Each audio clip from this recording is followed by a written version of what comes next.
Hello and welcome to the Biohacker podcast. I'm Azra Alagich, your host and founder of Biohacker. I'm an integrative nutrition health coach specialising in longevity for women, a health and wellness journalist, writer, corporate consultant, and a biohacking advocate. Biohacker is a space where we can explore ways to optimise our health to live well longer, whether it's through improving our nutrition, exercising, cryotherapy, supplementation, technology, and more. I'll be bringing you information and interviews with the best longevity experts to help you understand what you can do to optimize your health, prevent disease, and slow down or even reverse the symptoms of aging by taking control of your unique bio-individuality. Want to know more? Let's dive in. Hi guys, today my guest is fellow biohacker Camilla Thompson. Camilla has been a health and wellness coach for 10 years, and her brand, The Wellness Coach, was the first of its kind 11 years ago. Camilla is currently studying to be a nutritionist and is an active biohacker, recently launching a new brand called Biohack Me. She's an executive wellbeing coach, certified nutrition health coach, mental health first aider, and has studied epigenetics and neuroplasticity. She regularly delivers talks at health retreats like Alicia and to corporates across Australia and New Zealand and MCs events also. Camilla is also the co-founder of Select Wellness, a company who specialise in the design and delivery of bespoke strategic mental health and wellbeing programs. She has worked with Canva, Atlassian, PwC, Woolworths, Wesfarmers, Westpac, Optus, Hermes, Unilever, Sydney Metro, and Microsoft, to name a few of her clients. She has coached many high-profile executives and leaders across these varying industries. Camilla founded MouldSafe last year, a company that offers mould testing and remediation, as well as supporting people living in mould. Camilla's media includes radio interviews, and her business Select Wellness has been featured in the Sydney Morning Herald, Australian Financial Review, The Australian, Mumbrella, Ad News, Media Week, and HR Daily. She loves to keep fit, is passionate about cooking healthy food, grows her own veggies, is an ocean lover, and regularly practices yoga and Pilates. Camilla and I chat about how she got into biohacking, and like so many of us, it was driven by her own health issues. We explore what our favourite biohacks are and whether multi-millionaire biohackers are doing the biohacking sector any favours. I hope you enjoy our chat today. Let's dive in. Camilla Thompson, welcome to the Biohacker podcast. It's great to have you here tonight. Oh, it's wonderful to be here. Thanks, Ezra. Have you been? All good? It's been a big week. And what are we on? Is it Wednesday? It feels like it's Friday. But yeah, no, I'm all good. It's the juggling of life at the moment. Oh, I know. It's just this week has gone so quickly, and I feel you absolutely. I was actually reflecting today and thinking about how we met. And we actually met online through our common interest of biohacking, right? We did, yeah. I was looking for who else was doing anything around biohacking in Australia, and you just kept popping up. I think you were the early adopter in Australia. Oh, maybe. I don't know. Possibly. It's interesting, I think, because, there aren't a lot of women. Well, there weren't a lot of women biohacking when I first started biohacking, but we'll get into that. So what got you into biohacking in the first place? Well, I was sort of unknowingly a biohacker for many, many years. I had a mystery illness that went on for about 8 years, backwards and forwards to doctors. No one could work out what was wrong with me. And so I just had to start adopting biohacking techniques without realizing. I knew that when I had a sauna, I felt better. I knew that when I took charcoal, I felt better. I knew that when I took certain supplements, I was feeling better. And I knew that with nutrition and my diet, that was helping my health. But I still had this underlying health condition that no one could diagnose. And I found out eventually I was being poisoned in my house with mould. So I'd lived there in Sydney in the eastern suburbs for 8 years in a house that was riddled with mould. And I was working in it, I was sleeping in it, and my health really deteriorated. So I got really quite sick. And then I spent 18 months in treatment trying to get the mold out of my body. And in that, I had to do so many different things to detox. And that's when I kind of really got into biohacking. Yeah, I mean, that's such a long time to be living in that sort of toxic environment. Yeah. Were there any early symptoms when you think about it now and reflect back on it that were kind of warning signs that you may, well, should have listened to? Oh, now that I know, but you don't know what you don't know. And at the time, I knew nothing about mold. And I look back, and I think one of the biggest one was the dehydration. That I was constantly dehydrated, and I'd stopped drinking alcohol, but every morning I was waking up with what felt like a really horrible red wine hangover. But obviously, hadn't been drinking the wine. So I think for me, that should have been a telltale sign of like, hang on, this is really quite odd. I shouldn't be dehydrated all the time, because when you've got mold in your body, it takes all the moisture. That's what it's living off, right? Because it's its food source. Right. So it was literally stripping me of any hydration that I had in my body. So I think that was something I should have, with hindsight, looked and gone, hang on, this is odd. What were the key symptoms that you were experiencing, I suppose, when you got closer to your actual diagnosis? Yeah. So look, over the years, it was just a lot of immune system related illnesses. So just every few months, I would get sick, then I'd get better, then I'd get sick again. I had a constant eye issue with my eye that was sort of used to bulge and weep a lot. And I had just sort of pain and stuff in my body. I didn't have any respiratory issues. So a lot of people that have mold illness have respiratory issues. But at my worst, it had got so bad in my body that it was mimicking arthritis. So I was struggling to walk, and I was literally like an old woman. Every time I walked, every bone would creak, and I was in a lot of pain. And I was bedridden after a while. And a friend of mine came over to the house, and she'd worked in mold remediation. And she suddenly found mold everywhere in my bedroom, in my cupboards. We'd had water damage, and then went through every room in my house, and everywhere was affected with mold.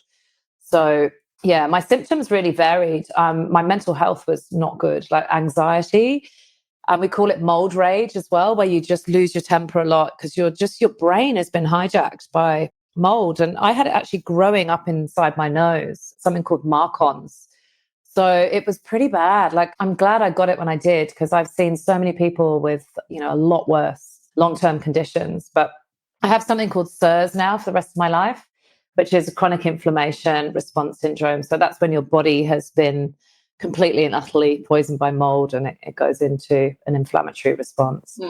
Gosh, it just sounds like it would have been such a traumatic experience for you to realise that your own home was essentially poisoning you, right? And then Yeah. the concern that you must have had for your broader family as well and their exposure. Yeah.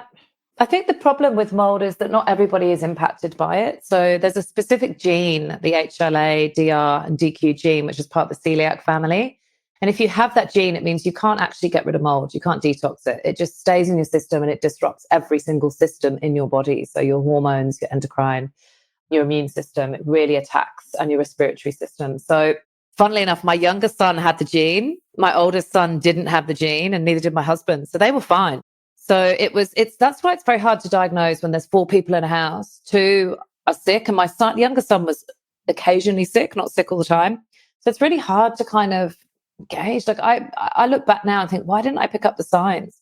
But we couldn't visibly see mold. Mold lurks. It's very clever. It hides everywhere.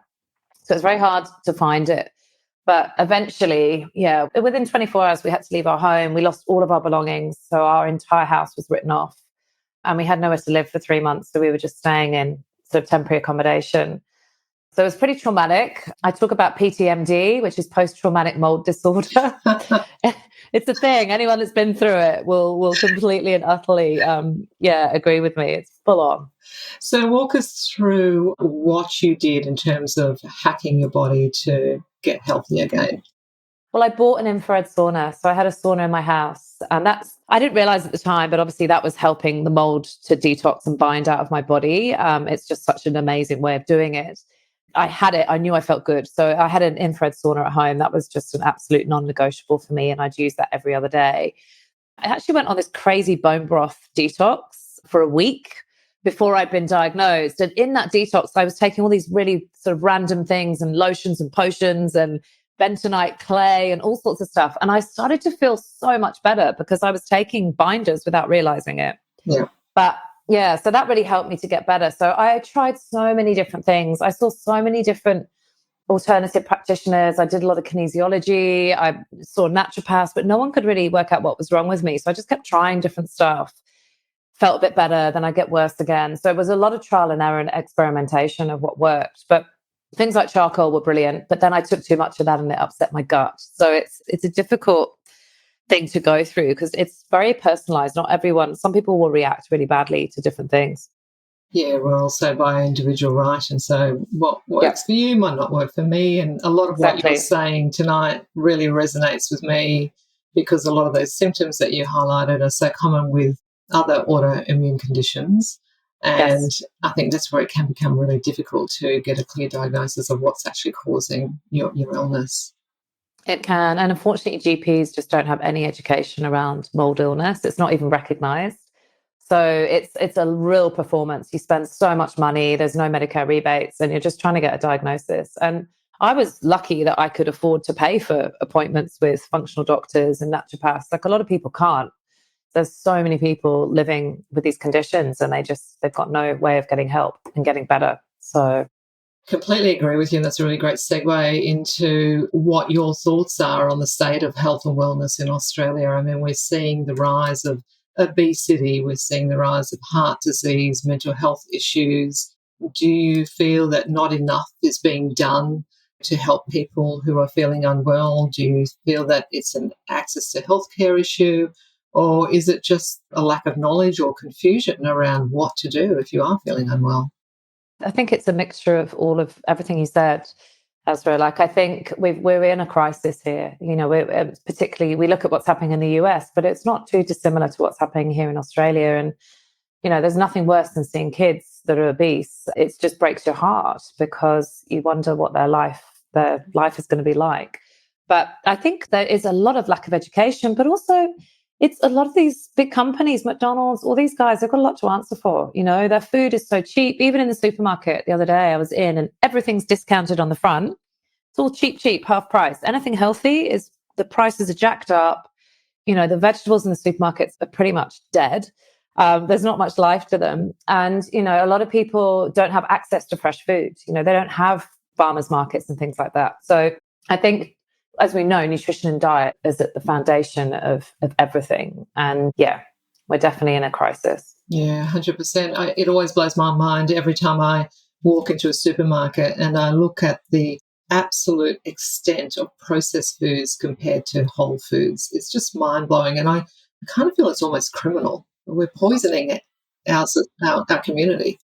Yeah, I absolutely agree. I think it's a form of manslaughter, to be honest. I know it's a bit extreme, but it's like these companies are feeding people food that they know makes them sick, you know, particularly, God, I look in the US, they were offering people hamburgers and chips if they got vaccinated, you know, like a free burger if you vaccinate yourself. Like, it's just, why would, you know, what, it doesn't make sense to me. It's like, why are we not educating people on how they look after their health and their immune system so that they don't get sick?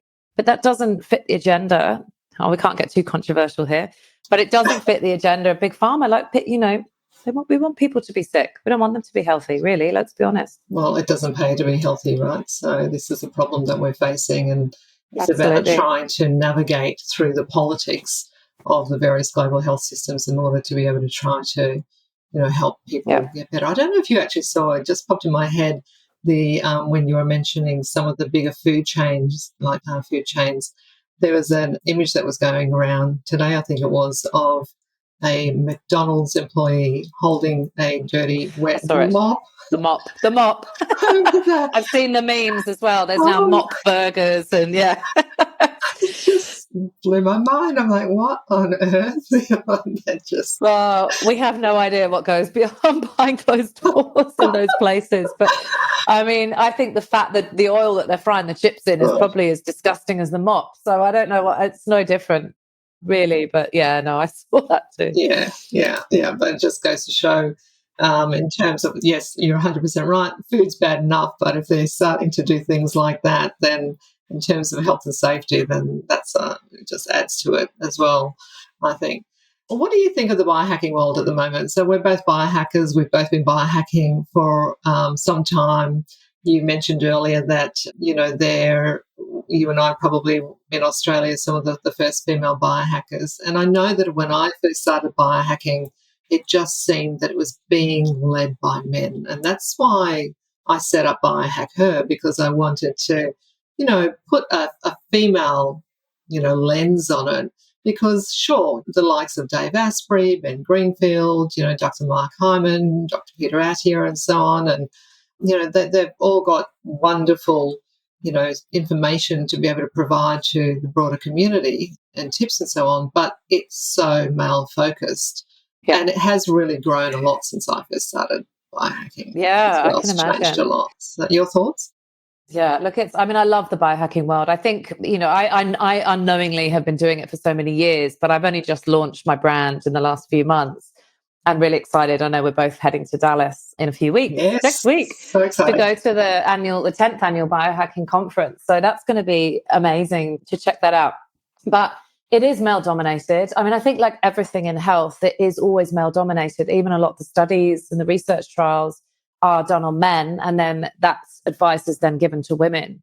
So I think it's really important in biohacking that we come from a woman's perspective, particularly for women, because as we know, depending on our cycle, depending on what's going on for us hormonally, that really dictates fasting, what we're eating, what we're exercising. So it's different for men and women.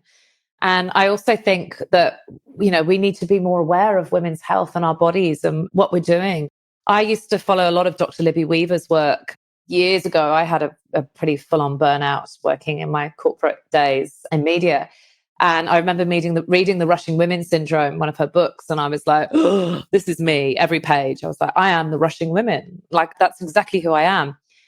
And when I started looking at the impact of what I was doing to my body, the penny dropped. And I was like, wow, how do I not know this about being a woman?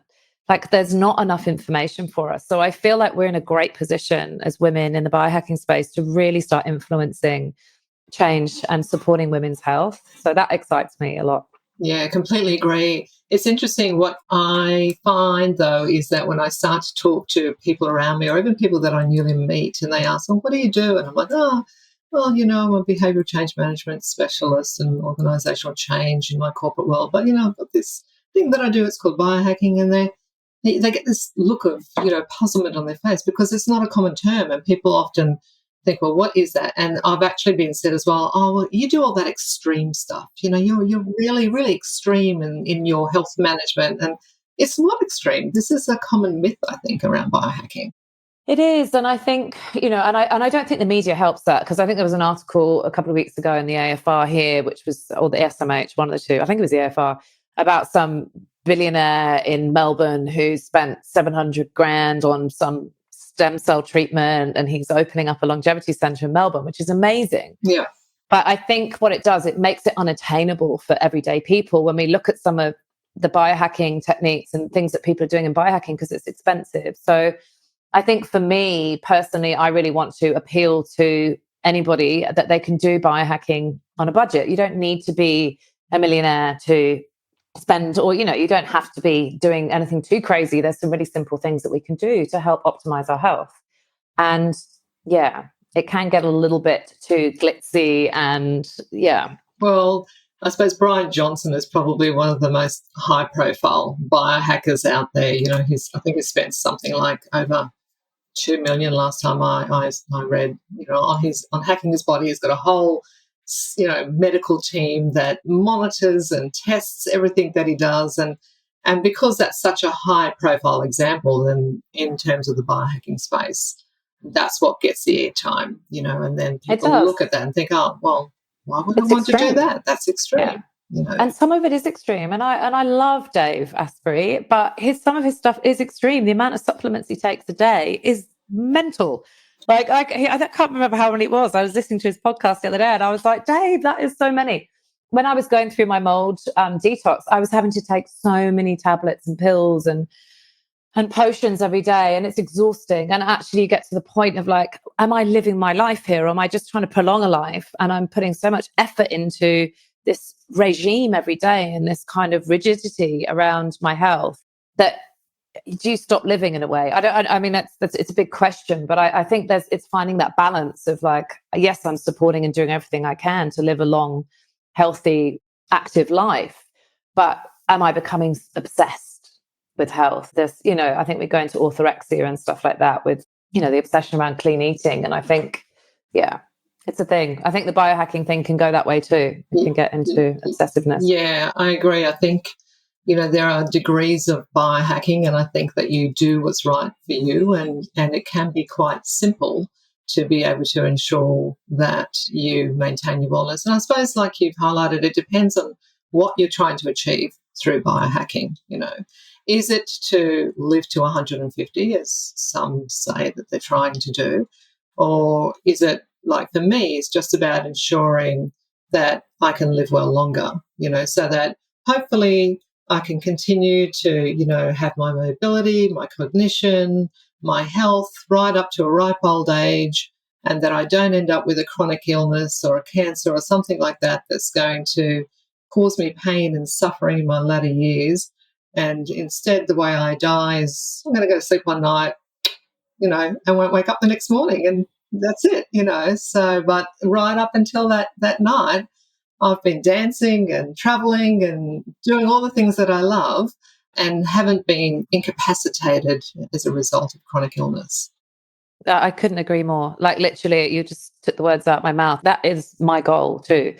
Absolutely. Like, I don't know if I want to live to 100, 120, 100, 180. No thanks. But there's so much to enjoy life. And I think we all work so hard that we want to have a period of our life where we can travel. But what's sad is you see people work like robots, like machines, and then they retire, and then they're too ill to enjoy their retirement because they haven't looked after themselves. And, it's really sad. And then you just deteriorate and you're like, well, what was that all about? What doesn't make sense to me. So I think that longevity piece is absolutely key.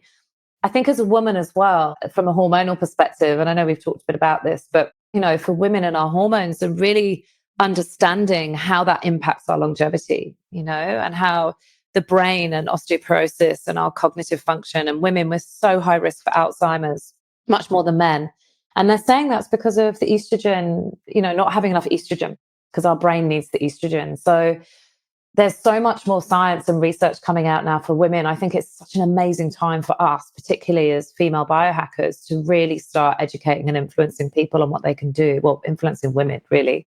Yes, completely, because there is a lot of mixed messaging out there. And I think that it's about making sure that you understand that whoever you're listening to, whether it's a podcast or whatever book you're reading, that you are taking the information on board in the context of your own biology, of your own age group as well, because, I'm a postmenopausal woman. So obviously for me, the things that I implement in terms of the hacks that I do are going to be very different to a woman who's in her 30s and still has her period, right? And so it's a very different approach. And this is the beauty of being able to, of biohacking, I think, because you can take control of that and be able to, massage that and navigate it to mold it to your unique biology. Yeah, and that's what I love about biohacking. When I studied sort of 10 plus years ago doing nutrition with the Institute of Integrative Nutrition out of New York, and I did my health coaching training with those guys, we talked a lot about bioindividuality, which I loved as a concept. And then about 4 years ago, I did some training in epigenetics. And now what I'm doing is bringing together the epigenetics, the bioindividuality, and the biohacking. And they just sit so beautifully together, because it really is about looking at what is unique to us, and looking at those chronotypes and phenotypes, and when is it best for us to exercise? How much sleep do we need? Looking at all of that kind of stuff. So I think that's really interesting, and that personalized precision kind of health really is a space that's where I'm kind of moving into. Yeah, and it's a good space to be moving into, because I know when I attended the Unlock Your Longevity conference at the University of Singapore recently, that was very much the space that they were talking about in terms of the future of medical care and medicine, that it was going to be about personalised medicine, that is going to be the future. So, well, it does. I completely agree with you. And I think, again, the more we educate ourselves and arm ourselves with the right tools, and that's certainly going to help set ourselves up in terms of maintaining our health.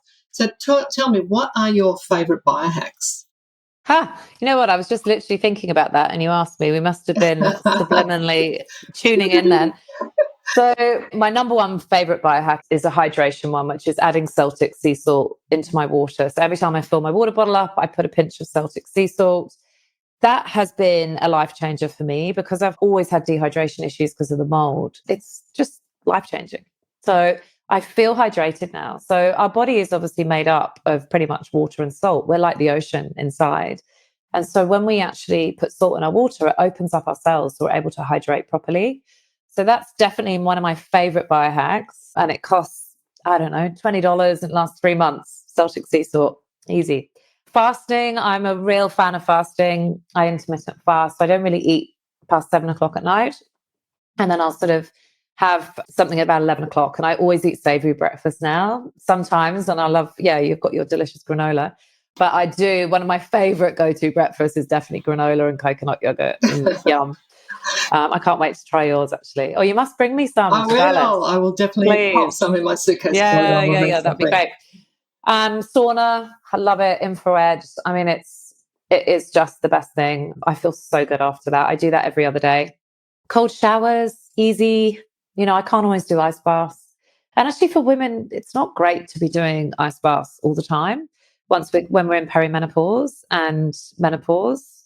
So I just do the cold shower. Again, that's just a simple hack and doesn't cost anything. And NMN, NAD has to be like, you posted something about this yesterday. Actually, I need to read. You need to actually tell me a little quick debrief on it now.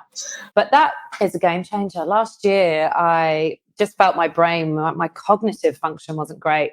That's something I experienced with the mold is my brain was just, I thought I had like early onset dementia or something. But the NMN, when I started taking that last year, it was like the lights went back on. And I set up a new business within about 2 weeks because my brain was just firing on all cylinders. So that has been amazing. And I've got all my friends on it. A lot of my clients are on NMN. So those are probably my sort of top 5 that I absolutely love and have a big impact in my life. And they're simple ones and mostly no cost, as you said, right, to be able to implement. For me, I think... Yeah, how about you? Infrared sauna, definitely. I probably do an infrared sauna at least 4 times a week. I just find that it helps me sleep so much better when I've had an infrared sauna. And I always do it in the evening after I finished work. We'll go for a walk after we've had our dinner, and that just helps with managing glucose levels. So that's a great hack as well. Yes. But I find that if I have that sauna, then absolutely my sleep is so much better. And it's interesting because I was a notorious bad sleeper. Absolutely shocking. I just think over the years, having 3 kids, work life, I was just on all the time. And so I couldn't get into that deep sleep, that REM sleep. I was conscious of the fact that I was lying there. I was just in this light sleep the whole time. And it was because, you wanted to be able to hear the kids cry at night and make sure you wake up and that for them. But that would be my next hack, would be getting a good night's sleep, because what I found 100%. is so critical for me. And by wearing a Whoop, and it doesn't have to be a Whoop, it can be, any other sort of wearable, I've been able to track my sleep. And I remember when I first started tracking my sleep, it was, in the yellow. I was scoring something like, 47%. And now I'm regularly over 95%. So I would teeter between 95 to 100% sleep score every night, which is such a huge difference for me. Yeah, and that massive. has simply been a result of getting into a good regular routine. So, making sure that I have a wind down routine at the end of the night, making sure that I'm managing my circadian rhythms, getting up in the morning, getting that sunlight in the morning. That natural light. That's right. So critical to resetting circadian rhythms and just signaling to the body, turning all the lights off in the evening, having that routine where you're giving the body signals, okay, it's time to shut down, it's time to slow down and get ready for sleep. So definitely that. And, of course, supplements and nutrition, for me, they're absolute foundations. For me, it should always be nutrition first, which we're trying to be aim for that. And then I'm a big advocate of making sure you get your basic blood tests done every single year so that you can ascertain, well, where are you deficient? and then prop that up through improvements in your nutrition or supplement. So, but yes, I love NMN as well. So it's very good. But yeah, the recent post that I did was there was a study late last year that came out that did the comparison in terms of, there's been a lot of studies done on mice in terms of the benefits of NMN and boosting NAD levels. And this was a comparison between, well, what are the benefits for mice as opposed to the benefits to humans? And it wasn't like for like. So interesting results, I think. And so it's important to understand what it will do for you, what it won't do for you. But definitely still worth taking, because one of the key things it does do is to help boost NAD levels and telomeres as well. So I think that's key. Yeah, it's interesting. I know David Sinclair's done quite a lot of work, but it's been mainly on mice. But I think women respond better to NMN. They have done that as a study. So it seems like we respond better to that than men. I'm also taking resveratrol as well at the moment, which is good. Do you take magnesium? Always. Yeah. I have to take magnesium every day. And I think I'm just trying to remember the statistic, something like 80% of the population is magnesium deficient. Oh. And that's purely because of the result of, the impact on our soils and so on, and not getting into our foods. I could not sleep well at night.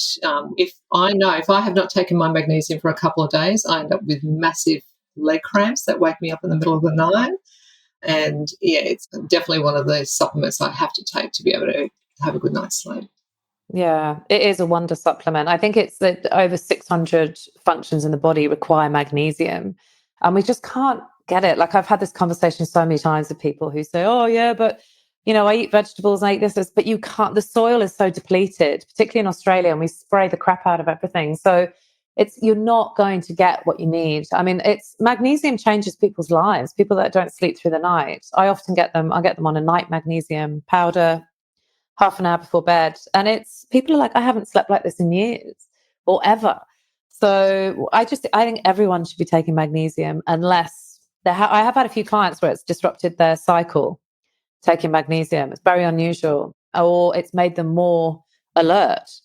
So it's unusual or very sleepy, but most people are absolutely fine with it. So I suppose it depends on what type of magnesium they take, because there's different types. Exactly, there's so many different types. Yeah. But I think in terms of other supplements, so for me, NMN, resveratrol, absolutely. I was taking spermidine for a little while as well. To be honest, I didn't find a huge difference in taking spermidine. Definitely take the magnesium, and I recently found out that I was zinc deficient, so I'm taking zinc as well. Zinc for it, yeah. And depending on what I'm doing work-wise as well, I will take methylene blue to help improve cognition. What's that? I don't know that one. It's been around for years, and you've probably seen the images of people, where they stick their tongue out and it's blue. Yeah, okay. And that's what it is. Yeah, and so it really helps to oxygenate the blood and to get the cells working in the brain a lot better as well, and just to sharpen up your cognition. They actually do use it a lot in cancer treatment as well, which is interesting. Okay. And my husband has just actually been told to take it by his functional doctor that he saw this week. So I'm like, wow, I've been telling you to take that for weeks. For years. Oh, but this is always the way. It's always the way, isn't it? You always have to have a third party to seal the deal. Yeah. And what about the colostrum? So that's quite popular, isn't it? I've never done it. I don't know much about it. I've heard Aggie, the female biohacker in the US, talking about it with Dave Asprey. But yeah, they've got access to so much more in the US, where it's a little bit more restricted here, isn't it, of what we can and can't get. So definitely, there's so many supplements that are available in Canada and the US that we can't get here, and I recently experienced that because I traveled to Canada and the US for Christmas, New Year, and I made a point of going out and checking to see what have they got compared to what we've got here, and there's so much more available over there, which is concerning. But I mean, we have, restrictions here in Australia, via the TGA for a reason. So, but I think there's a lot of supplements that don't really do very much, and a lot of companies sort of very cheaply made and quite toxic. As I say to people, they're like, oh, I take a multivitamin, and I'm like, it's probably not going to do anything. You're not getting the potency of each vitamin that you need. And it's like, I'm not going to name names, but it's, they're buying a cheap one, and it's like they just sit in your gut. A lot of them don't even Yeah, and we've got to be careful what we're taking, I think. Or you just weigh it out. You end up having the most expensive urine on the planet because you're taking all of these supplements. And again, I go back to do your blood works, understand what's happening in your body so that you can understand where you're deficient, and then get good quality supplements to be able to prop that up and support yourself there. Are there any biohacks that you wouldn't do? There's one that Dave does, which involves his bum and ozone therapy. And we could put that somewhere else as well as women. I'm not saying I wouldn't do it, but I'm not massively I'm not rushing out to go and do ozone therapy. So this is the enema thing, right? That he does on a regular basis, right? Coffee enema, is that the one? No, it's not. It's ozone therapy. It's like a little thing, and he goes. I think it goes, and it goes up your bum, and it's ozone. Because we can't ingest ozone through our mouths because it's quite toxic. But apparently, if you put up your bum, and in women we can put it up our vaginas, ozone therapy. Yeah, so I'm not rushing to do that one. Sorry, I've just got a visual of Jane bending over. I know. We'll have to ask him at the conference if we can do a live demonstration. Maybe not. Anyway, so that's, not rushing out to do that. Look, I think there's some really interesting, I've tried the PMF beds, hyperbaric chamber. I think I'm definitely keen to try that in the red light therapy. I don't know. There's some really interesting things out there, but I love cryotherapy and things like that. Just for someone that has chronic inflammation, that really works for me. Yeah, great. Cryotherapy is great. I love that. And like you said, the showers, I have a cold shower in the morning. I agree with you. You mentioned before about ice plunges, and I agree with you for women in particular. We have to be careful around that because that can impact our adrenals. And adrenal fatigue is such an issue for so many women. So just, a note of caution on that you shouldn't do it too often, I don't think. Yeah. Infrared light therapy I love as well. I think that's really good. I'm hoping to buy one in Dallas, actually. I want to see if there's one for sale at the conference. Just a sort of small one that I can bring home possibly. If not, I'll buy one here. And I've done hyperbaric oxygen as well, only a couple of times. Did I notice a huge difference? No, but I know that they use it a lot in the treatment of cancer patients as well. So they do. There's some really good studies. Yeah, sports recovery and stuff. I think you've got it ongoing. It's a regular thing you've got to have. I think I was actually listening to, I think it was Dr. Mark Hyman and Dave on a podcast, and Dave's got one in his house. And I think Mark was jealous and saying, you've got a hyperbaric chamber in your house. I need to come and use it. I'm sure it was those two. I've listened to so many podcasts, they all blend into one now. I agree. But look, I think, but it's, again, it comes to accessibility and time, and what can we do in a short period of time that's going to have the maximum impact and benefit. So I love trying new things. I'm really curious, but I think you've got to find what works for you. So for sure.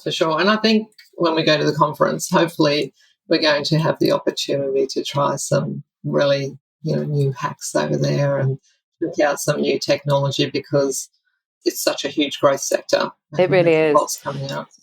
So Adam, who's the guy that I work with here with Optimize Your Health, that we do the biohacking retreats in Australia, he has gone into business with Dave Asprey, and they've got a stand at the conference. So they're doing shockwave therapy. So it's called Wasabi. So we'll have to try that out. Yeah, definitely. Sign me up. I'll be on the stand, hovering around, helping out over the 3 days. But so that's Dave's latest thing. He claims that it can help with erectile. Well, he doesn't claim it can help with erectile dysfunction, right? And apparently, it can help grow men's penises as well. But I don't know if that's massively substantiated evidence. Wow. Okay. You might have them lining up the door for that one. I don't know. That's an interesting claim. What about? Yeah, it is. What about women? What's it meant to do for women? Well, I think for women it can do, I don't know, we'll have to find out more, but I think it can do stuff for women as well. But it's for your body, for healing. Right. But it also does stuff with blood vessels, I believe. I'm not that 100% sure on it. It's quite new. Okay. Adam's been doing it for years. He sort of travels around the world doing shockwave therapy. He's a chiro, but we'll have to experience that. I'm sure there's going to be lots of weird and wonderful things to do. Have you been before to the conference? No, this is my first time. So excited. Oh, good. Okay, so I'm so glad we're both going and we can represent Australia together. It'll be good. Yeah, definitely. It will be interesting to see, how many other Aussies turn up for it, and and do a comparison, I think, compared to, how many Americans are going to be there and other. Oh, and they are so enthusiastic, aren't they? So it's like, They are. yeah, it's going to be fun. I was hoping that some of the people that I met at the conference I went to in Singapore were going to be there, but the people that I met over there, most of them are going to. There was one in Helsinki, a biohacking summit there. Yes, you were saying about that one. There's a whole heap of different ones right across Europe that are being rolled out by a different couple of guys, but they're kind of in competition with Dave, I think. Yeah, it's big. It's so big. I mean, I think Australia, we're just really scratching the surface. I was in Thailand earlier this year and I went to this amazing place called Stay Wellbeing, and you stay there, but it's got everything. It's got its own clinic, it's got cryotherapy, it's got ice plunge, it's got ice rooms, it's got heat, it's sauna, everything, big gyms. It's like a biohacking place you can go and stay and biohack. They also do sort of Muay Thai boxing and stuff. And the clinic, they've got doctors, chiros, you do all your bloods. Like, it really is amazing. It's like a one-stop shop for everything. And that was incredible. And I think Asia, and a lot of IV therapy, which has always been big in Asia. And I think Europe as well, and you've seen Singapore. But Australia, we are literally, we're slow adopters with this stuff. So I don't know if you've heard of Rehab Wellness in Bondi Junction. No. So there's a guy, he's sort of opened up a space there, and that's a sort of community space. There's one up in Byron as well, which is similar concept. And so those are the only two sort of places I know of at the moment.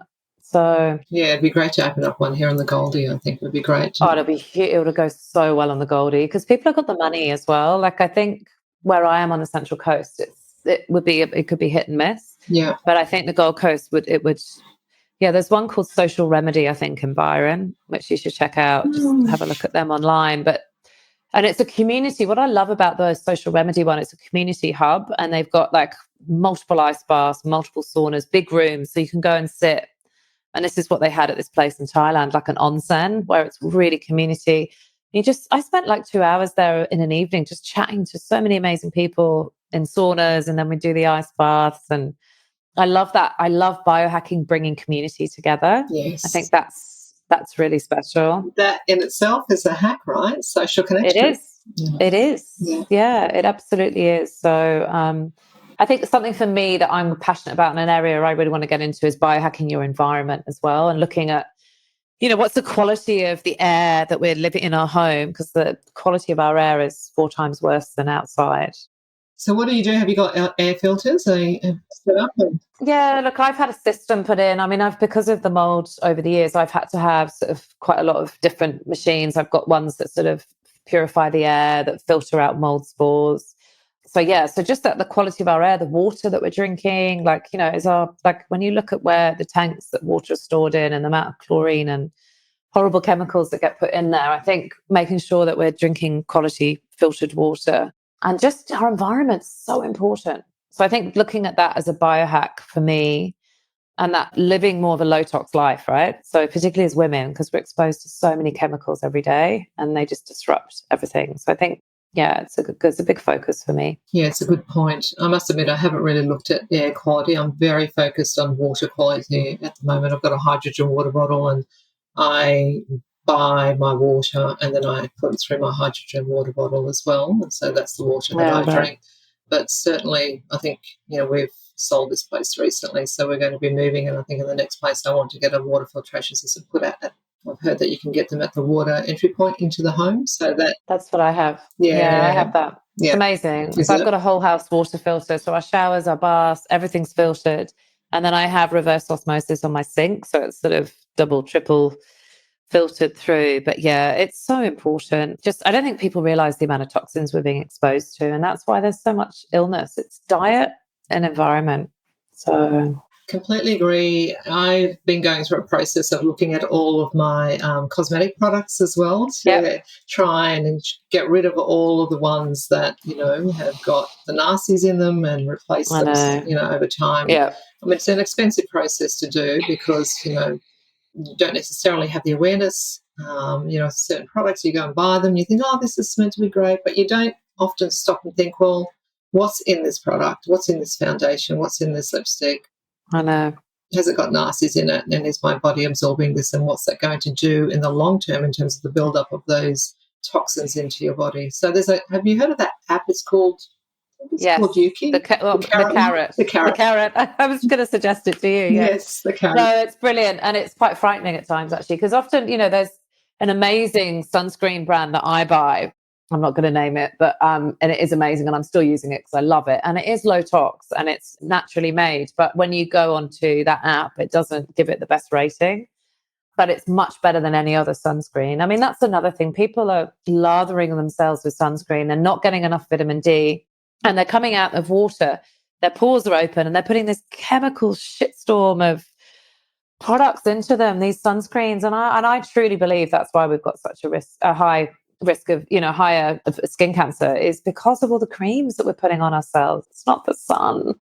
I agree. And the better way of managing that is that there's an app called D-Minder, which you can monitor how much sun exposure that you are getting. And so if you use that particular application, you can avoid having to put sunscreen on, because it's about monitoring, well, what is my exposure, what time of day, and it'll tell you, okay, that you're down a bit in terms of your vitamin D levels. You need to get out and lie in the sun.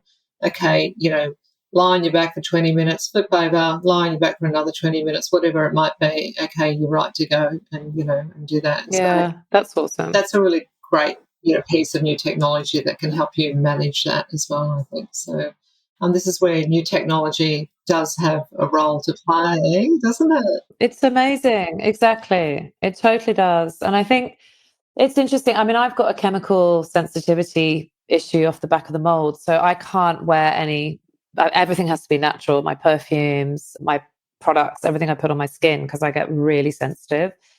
Even when I go into like Bunnings or a Priceline or wherever, a chemist warehouse, it makes me feel sick. Like the chemical smells, like it's annoying. It drives my husband mad, but I'm like, there's all this off-gassing of chemicals and they hit me. So I've always been quite natural with my products, but I'm low tox. I'm not no tox. It's pretty hard.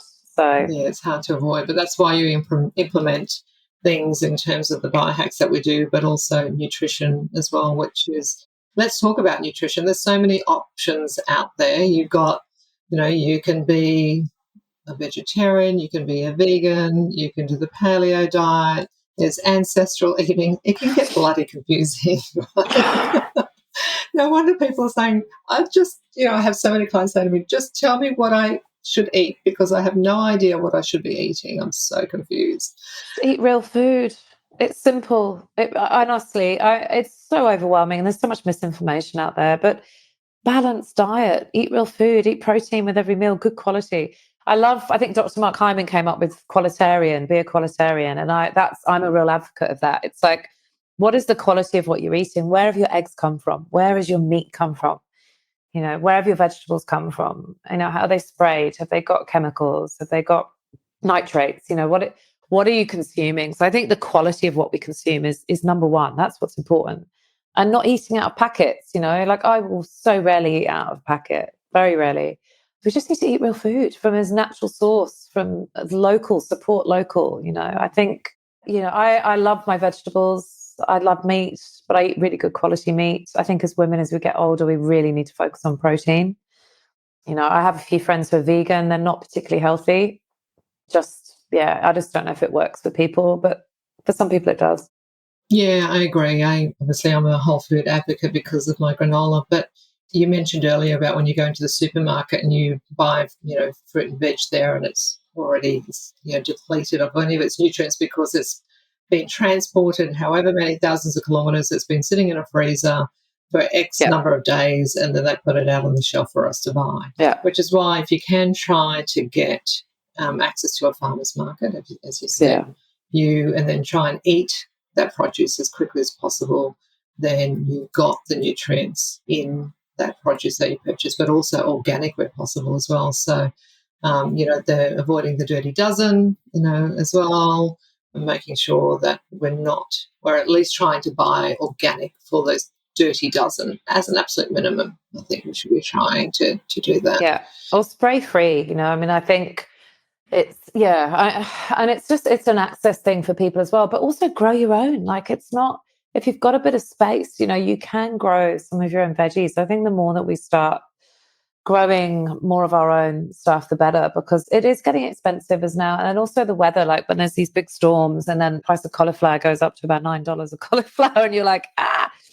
However, growing cauliflowers is not very easy. I've tried. I gave up on broccoli and cauliflower and went, no, this is not working. But yeah, look, nutrition's key. It's everything. We are what we eat. And and sugar, there's so much hidden sugar. Mm. My son is fully addicted to sugar, and I'm a health coach. So it's pretty triggering for me. I've learned to have to let go and go, I've did the best I can up until, he was sort of 14, 15 with his diet. But he's just addicted to sugar, and all the foods that he gets, everything's got sugar in, or it's fast food. And it's really worrying what our young people are eating. And yeah, I've got it in my home with my son, and, it's hard. Same. Yeah, same. I've been trying to get my husband off sugar for many years, and my kids as well. So my daughter's pretty good. She's starting to listen more and getting much more focused on her health. But the boys are, I think boys just feel like they're invincible, right? Totally. They're never nothing's ever going to happen to them, and I'll be right, Mum. And KFC and chocolate, and yeah. But it builds up in your system over the years, and this is where it becomes toxic. This is what they get. When my kids were younger, they both were repulsed by KFC and McDonald's. They used to call KFC Kids Fattening Center. And they hated it. They were repulsed by any of it. And my oldest is actually quite good. He's sort of more focused on his health. But my youngest, it's like he's just can't. It's an addiction. He's fully addicted, and it's scary. But they make it to be addictive. But that's why he craves KFC. He craves all this crap, these donuts, and bleh. Anyway, he'll grow out of it. I'm just going, you know what? I've taught him what I can. He's rebelling. I did the same with my mum. My mum, I wasn't allowed sugar growing up. I grew up, my mum, everything came from local farms, our meat, our vegetables. Our house was completely low tox. So I kind of grew up like this. So this isn't, my mum, I think, was one of the OG biohackers, I reckon, 40 years ago. Like she was just, so I grew up in that way, but I rebelled, I wanted to go and, eat crap to annoy her. So we all do it. I know, because I grew up with obviously a European family, and my grandmother and my mother used to make all these wonderful Hungarian cakes. It's packed with sugar and cream and flour and recently I found out. I've just been recently diagnosed with celiac disease. Yes, you have. Which I think has kind of probably been a misdiagnosis from many years ago, and I probably had it for some years without actually getting a proper diagnosis.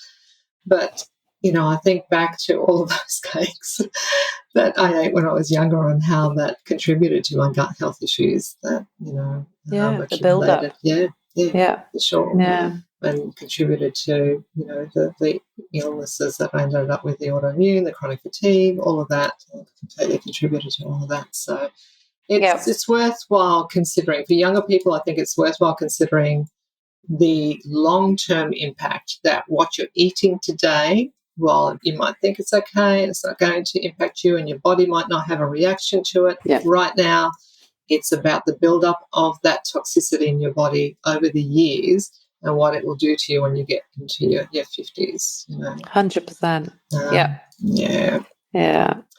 What about stress? Let's talk about stress. Oh, it's such a good one for us women to have a chat about. Relentless stress. I mean, we're just constantly. I think every woman I've spoken to this year has just been, there's something's going on for them. Like it's there's a lot, and I think we're constantly juggling as women, and because we're always multitasking and thinking and rushing and trying to overachieve, I think it puts a lot of pressure on us. But I think, stress is one of my biggest downfalls, because I do seem to have quite a bit thrown my way. And I'm just learning to try and process that in better ways.